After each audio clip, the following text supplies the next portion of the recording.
Good morning. Day 47 and swimming கிளாஸோட day 14. வழக்கம் போல் மார்னிங் எழுந்திரிச்சு காஃபி குடிச்சிட்டு ஸ்விம்மிங் கிளாஸ் கிளம்பிட்டேன். இன்றைக்கி கொஞ்சம் கஷ்டமாக தான் இருக்குது. ஏன்னா என்னோடய ஸ்விம்மிங் கிளாஸ் ஜேர்னி முடிய போகுது. Almost over. இன்னும் ஒரே ஒரு கிளாஸ் 2 hours இருக்குது. ஸோ அவ்வளோதான்.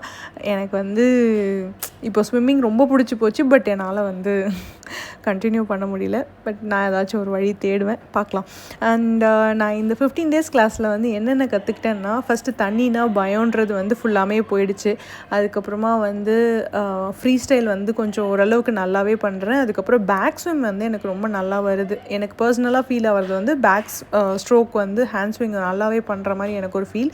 நான் என்னோடய ப்ராக்ரஸ் வீடியோவை ஃபுல்லாமே ஒரு தனி ரீலாகவே போடுறேன். அண்ட் அதுக்கப்புறமா வீட்டுக்கு பிரேக்ஃபாஸ்ட்லாம் சாப்பிட்டுட்டு ஒரு பக்கம் லஞ்ச் ரெடி ஆகிட்டு இருந்தது. ஒரு பக்கம் நாங்கள் பால் கொழுக்கட்டுக்கு ஹெல்ப் பண்ணிட்டு இருந்தோம். லஞ்ச் நான் சொல்லியிருந்தேன்ல லாஸ்ட் வீடியோவில், என்னோடய கசின் நல்லா சமைப்பா அப்படின்னு சொல்லிட்டு.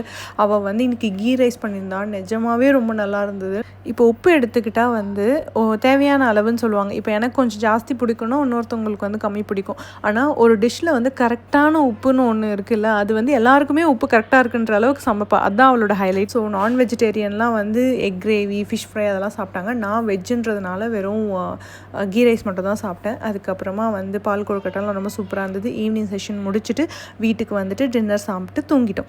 அவ்வளோதான். இன்றைக்கி நாளைக்கு மீட் பண்ணலாம். Good night.